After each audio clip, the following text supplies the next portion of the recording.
Pratap sir, ticket की क्या स्थिति है? मिल रहा है कि नहीं मिल रहा है, और कितनी उम्मीद है कि मिल जाएगा? आपका इतिहास जो रहा है, आप पहले कांग्रेस से विधायक रहे, फिर निर्दलीय भी आप लड़े, तो हाँ 2 बार निर्दलीय लड़े, तो फिर ब्यावरा से भी लड़े, राजगढ़ से भी लड़े, तो मतलब आपको कुर्सी चाहिए, किसी भी कीमत पर चाहिए, मतलब आपका माइंडसेट में जहाँ तक पढ़ पा रहा हूँ।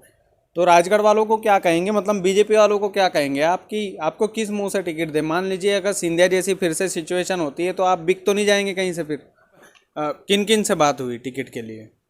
बड़े नेताओं के नाम बता सकते हैं कि इनसे मेरी बात हो गई और इन्होंने भरोसा दिलाया है कि हाँ हम टिकट देंगे, प्रताप जी को हम टिकट देने वाले हैं।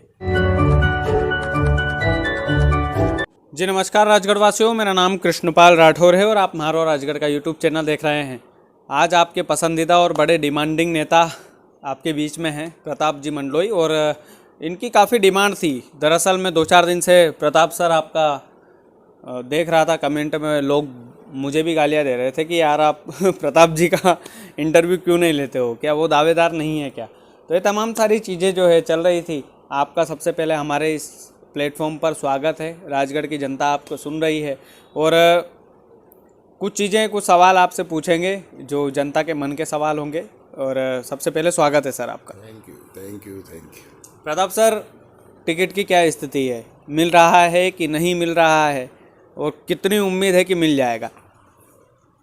देखो, जितने भी उम्मीदवार हैं पूरी दमदारी से हम लोगों ने टिकट मांगा है, प्रदेश नेतृत्व से, जिला के नेतृत्व से और ऑल इंडिया तक सभी अपने अपने नेताओं से दुआ सलाम राम राम करके आए हैं। पूर्ण विश्वास है कि पार्टी मेरे को टिकट देगी, इतना विश्वास के साथ आपको बता रहे हैं। अच्छा प्रताप सर, अगर मान लीजिए कि टिकट नहीं मिला तो बगावत पे तो नहीं उतर जाएंगे ना? नहीं, कतई भी नहीं। जिसको भी पार्टी टिकट देगी मैं तन मन धन से उसका साथ दूँ, क्योंकि मतलब आपका इतिहास जो रहा है, आप पहले कांग्रेस से विधायक रहे, फिर निर्दलीय भी आप लड़े, तो हाँ 2 बार निर्दलीय लड़े, तो फिर ब्यावरा से भी लड़े, राजगढ़ से भी लड़े, तो मतलब आपको कुर्सी चाहिए, किसी भी कीमत पर चाहिए, मतलब आपका माइंडसेट में जहाँ तक पढ़ पा रहा हूँ।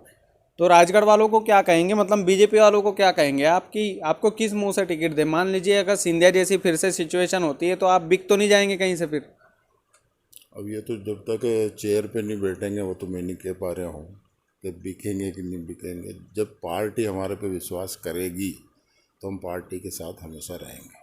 हमेशा रहेंगे? हमेशा।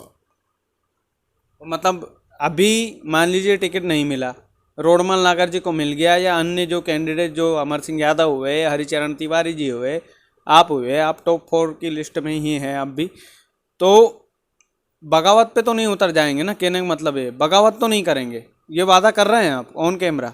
मैं पहले ही बता चुका हूँ इसके पहले कि मैं बगावत नहीं करूँगा। जिसको भी पार्टी टिकट देगी, माननीय सांसद जी को दे दे, पंडित हरिचरण तिवारी को दे दे, पूर्व विधायक अमर सिंह जी को दे दे, जिसको पार्टी टिकट देगी हम उसको तन मन धन से साथ देके ये राजगढ़ की सीट निकाल के देंगे। बिल्कुल, राजगढ़ में मतलब किसी को भी टिकट मिल जाए तन मन धन से साथ देंगे। तन मन धन। पक्की बात है प्रताप सर? पक्की। पलटेंगे नहीं? नहीं 100%। 1000 लिख के रख लूँ। हमेशा बीजेपी में ही रहेंगे ना? पंजा तो नहीं थामेंगे? पंजा छोड़ के बीजेपी में इसलिए आया था, 2003 में मैं यहाँ से तक विधायक था, 98 से 2003।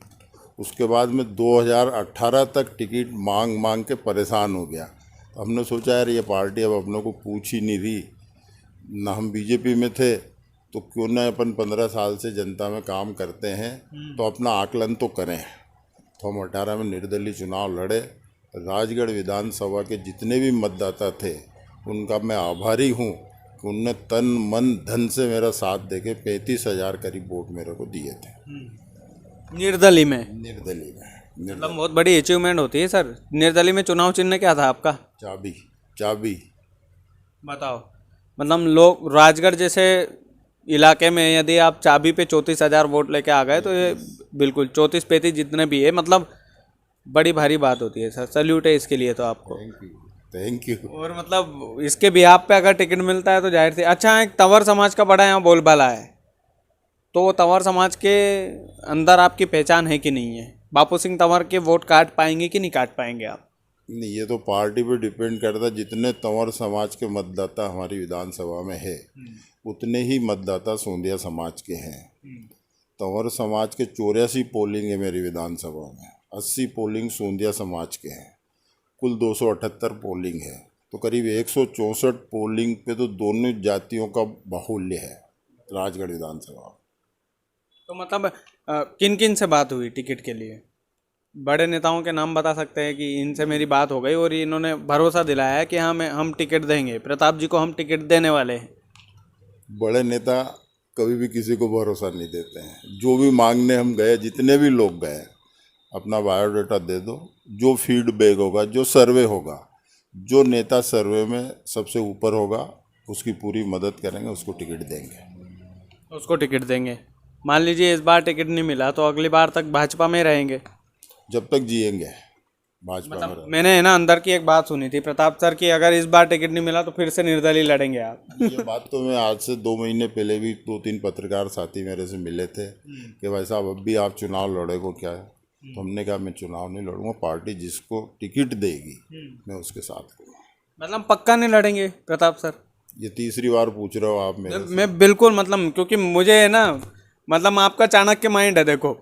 मैं स्पष्ट पूछ लेता हूँ और क्या है, मैं ठोक बजा के पूछता हूँ आपसे, मैं ठोक बजा के फिर से पूछ रहा हूँ, पक्का नहीं लड़ेंगे आप? पक्का पक्का पक्का लिख के दे रहे हैं ऑन कैमरा। ऑन कैमरा लिख दीजिए। ऑन कैमरा तो लिख लो, नहीं तो कागज हो तो लेटर पेड पड़ा, मैं उस पर भी लिख के दे देता हूँ। प्रताप जी को टिकट नहीं मिला तो नहीं लड़ेंगे निर्दलीय? नहीं लड़ेंगे, नहीं लड़ेंगे। पार्टी जिसको टिकट देगी उसका साथ दूंगा। उसका साथ दोगे?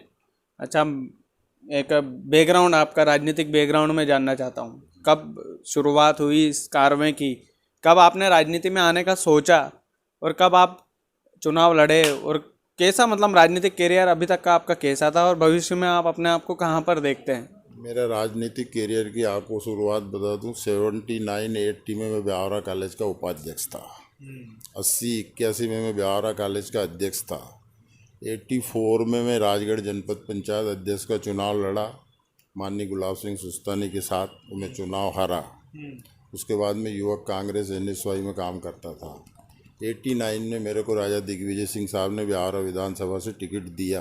राम लहर थी, कारण वहाँ भी ये फंसे थे कि 2 हम समाज के लोगों को पार्टी ने टिकट एक साथ दे दिया, नारायण सिंह सेमलियापार को BJP, प्रताप मंडलोई को कांग्रेस। तो जो गणित उस विधानसभा का था, निर्दलीय आदरणीय जगताप साहब चुनाव जीत के आए थे, हम दोनों आदमी चुनाव आ रहे थे क्योंकि दोनों एक ही समाज से आ गए थे। फिर 94 में चुनाव हार गए, टिकट कटा, ब्यावरा से भी निर्दलीय चुनाव लड़ा। 95 में जिला पंचायत चुनाव का सदस्य बना, चुनाव पंचायत लड़के। फिर 98 में माननीय बड़े राज साहब ने हमें टिकट दिया, हमने राजगढ़ विधानसभा की सीट निकाल के दी 11,500 वोट से। 2003 तक हम विधायक रहे। 2003 से 2018 तक हर बार पार्टी से टिकट मांगा, किन्हीं कारणों से पार्टी टिकट नहीं दे पाई। आखिरी में 2018 में इंडिपेंडेंट मैंने राजगढ़ से चुनाव लड़ा। उसके बाद माननीय सिंधिया जी जब BJP में गए तो महाराज से पहले से हम लोगों की जान पहचान थी, कांग्रेस में वो भी थे, हम भी थे। मैंने महाराज से मिल के BJP ज्वाइन करी। अच्छा, यहाँ मेन पॉइंट है, टर्निंग पॉइंट है कि महाराज जी ने भरोसा दिया आपको टिकट का। मतलब ये बहुत गहरी बात पूछ रहा हूँ मैं आपसे, महाराज जी ने भरोसा दिया तब तो आपने भाजपा ज्वाइन करी होगी ना?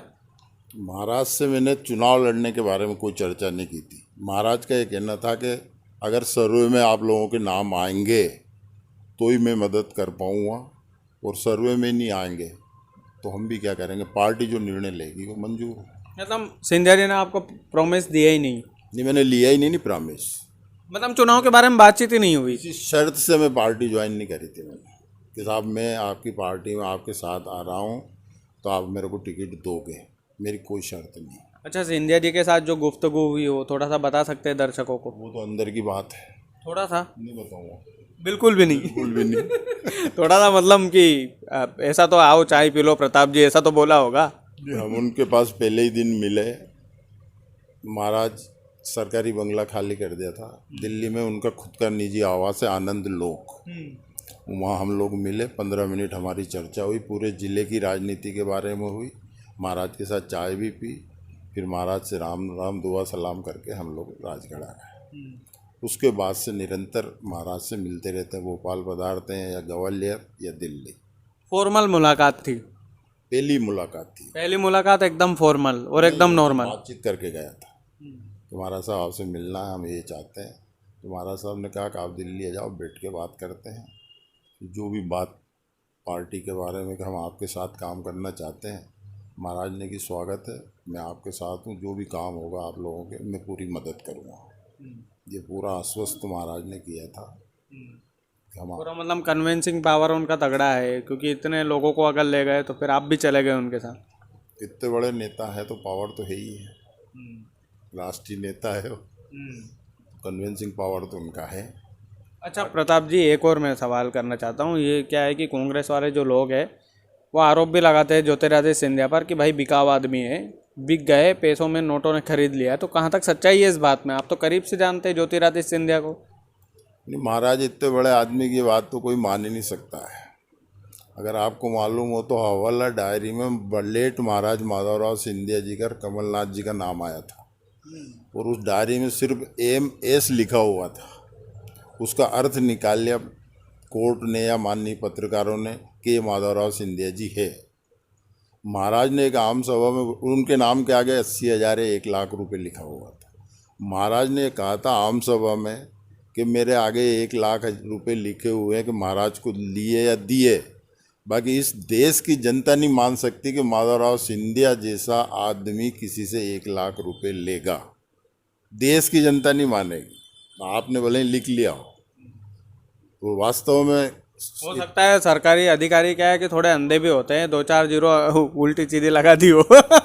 ये भी तो पॉसिबल है ना। बात कर रहा हूँ आपको 20-25 साल पुरानी। 80 में जब महाराज को इनके टिकट कटे थे कमलनाथ जी के, तो महाराज अलग पार्टी बना के लड़े थे, महाराज जीते थे। कमलनाथ जी को टिकट नहीं दिया था तो उनकी श्रीमती जी सांसद बनी थी। उसके बाद कमलनाथ जी ने 2 साल बाद हवाला से सब लोग बरी हो गए थे, तो कमलनाथ जी ने अपनी विशेष से इस्तीफा दिलवा के खुद चुनाव लड़े थे। अच्छा, यहाँ राजगढ़ विधानसभा पे फिर लौट के आते हैं। राजगढ़ में यहाँ यदि मान लीजिए, क्योंकि प्रताप जी मंडलोई मांग रहे हैं, अमर सिंह यादव मांग रहे हैं, हरिचरण तिवारी मांग रहे हैं, और भी 2-4 तंवर समाज के लोग मांग रहे हैं, हरि सिंह तंवर मांग रहे हैं, रमेश तंवर मांग रहे हैं, ये बहुत सारे लोग मांग रहे हैं। तो इन सभी की लड़ाई ना हो, इसलिए रोडमल नागर जी को अगर टिकट दे दिया तो कितने मतों से जिता के लेके आएंगे आप? बड़ा टफ आपके लिए भी चैलेंज रहेगा। हम पूरी मेहनत करेंगे। वोट तो काउंटिंग के दिन पता चलेगी कितने से माननीय सांसद महोदय जीतते हैं। लोकसभा चुनाव तो 60,000 वोट से राजगढ़ विधानसभा से जीते थे, तो 60,000 नहीं तो आधे भी आएंगे तो भी सांसद महोदय सीट निकाल के। लोकसभा अलग बात है ना, लोकसभा और विधानसभा में जमीन आसमान का फर्क है ना। आसमान का है। वहाँ मोदी जी बैठे हैं, यहाँ कौन से जी बैठे हैं? कोई भी नहीं। तो बेटी है तो पार्टी लड़ेगी चुनाव, सांसद जी के साथ पार्टी है। नहीं, कई सारे राजगढ़ के लोग बोलते हैं, मैं कभी उनका भी इंटरव्यू करूंगा तो उनसे भी पूछूंगा। ये आपसे भी पूछ ही लेता हूं कि रोडमल नागर जी लोकसभा में तो अभी भी जीत जाएंगे तीसरी बार भी, लेकिन अगर मेंबर का भी चुनाव लड़वा लिया तो मेंबर का भी नहीं जीत पाएंगे। वो मेंबर का चुनाव जानते हैं हम, मतलब कि सरपंच की पंचायत में पंचायत के पंच का जो चुनाव है वो भी नहीं जीत पाएंगे। वो जनता बोलते हैं उनके बारे में। तो आपके लिए टफ कंपटीशन तो होगा ही वो। टफ तो रहेगा, बाकी अब उनको पार्टी टिकट देगी तो हमारी पार्टी की बूथ मैनेजमेंट तक, पन्ना प्रमुख तक हम है आज की तारीख में, तो हम सब लोग मिल के मेहनत करेंगे और काउंटिंग के दिन पता चलेगा कि कौन जीते और कौन हारे। आज तो भविष्यवाणी में भी नहीं कर सकता हूँ। और ऐसा हो सकता है कि आप लोगों को जपाने के लिए उनको टिकट दे दे? नहीं, हमें जपाने वाली बात ही नहीं आई। पार्टी ने ये निर्णय करा कि जो आकांक्षी सीटें हैं और उन पे केंद्रीय नेतृत्व ने यह निर्णय लिया कि माननीय सांसद जी या राज्यसभा सदस्य या केंद्रीय मंत्री जैसे कैलाश जी महासचिव है, ऐसे लोगों को टिकट देके अगल बगल की 2 सीट भी उनसे प्रभावित होकर वो पार्टी को मिल जाए। इसलिए हाईकमान का निर्णय है। कहाँ से टिकट किन किन सांसदों को देते हैं ये मैं नहीं बता पाऊँगा।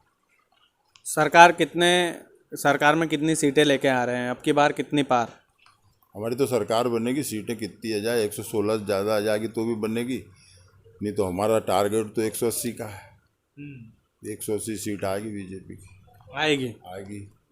अभी तो लेने के देने पड़ रहे हैं, लेकिन क्योंकि बहुत सोच विचार चल रहा है ना मंडलोई जी। तो मैं भी यही कह रहा हूँ कि सीटें जब भी आएगी जब दोनों पार्टियां, चाहे कांग्रेस हो और बीजेपी हो, जनता की पसंद का कैंडिडेट जिस पार्टी का होगा उस पार्टी का कैंडिडेट चुनाव जीतेगा। पब्लिक की पसंद, ये चुनाव हवा में नहीं है, हवा में नहीं रहेगा। दोनों पार्टियों की लहर नहीं है। दोनों पार्टी बहुत सोच समझ के टिकट बांटने की कोशिश कर रही कि कैसे हमारी एक एक सीट आए और हम लोग हमारी सरकार बनाए। पक्की बात है। पक्की बात है। तो मंडलोई जी आपका बहुत बहुत धन्यवाद। और अब आपसे मज़ा आया बात करके। आप बहुत मतलब फैक्ट पे बात करने वाला इंसान है, और मैं मुझे जो भी लगता है अच्छा बुरा, मैं मुंह पे बोलने वाला आदमी हूँ। आपसे मुझे मज़ा आया, जेन्युइनली आप पढ़े लिखे अच्छे हैं, और पहली बार हमारी मुलाकात हुई और ऐसा लगा नहीं कि हम पहली बार बैठे हैं। थैंक यू यार। Thank you so much. तो मंडलोई जी का इंटरव्यू था और हमने तमाम सारी चीज़ें पूछी हैं इनसे, और हम बाबा महाकाल से यही प्रार्थना करते हैं कि आपको टिकट मिले और कभी विधायक के रूप में भी आपका इंटरव्यू लें हम। तो ये तमाम सारी चीज़ें रहेंगी, बाकी आने वाला भविष्य बताएगा कि क्या होने वाला है और क्या नहीं। प्रताप जी को ही नहीं पता है कि किसका टिकट फाइनल और किसका नहीं, बिल्कुल मुंडी हिला रहे हैं अभी। तमाम सारी चीज़ें देखा जाएगा जो भी होगा। तो राजगढ़ वालों, आपके प्रताप मंडलोई जी का इंटरव्यू जो है जनता तक पहुंचाइएगा। और आप लोगों ने भरपूर कमेंट किए थे, गालियां भी दी थी मुझे, तो गालियां शिरोधार्य है आपकी। जनता जनार्दन मेरी भगवान है। तो धन्यवाद प्रताप जी, आपने हमें समय दिया, अमूल्य समय दिया। मैं काफ़ी लंबे समय से मुलाकात करना चाहता था, लेकिन आज भगवान ने हमें मिलाया है, और आगे भी हमारा रिश्ता बना रहे। बहुत बहुत धन्यवाद।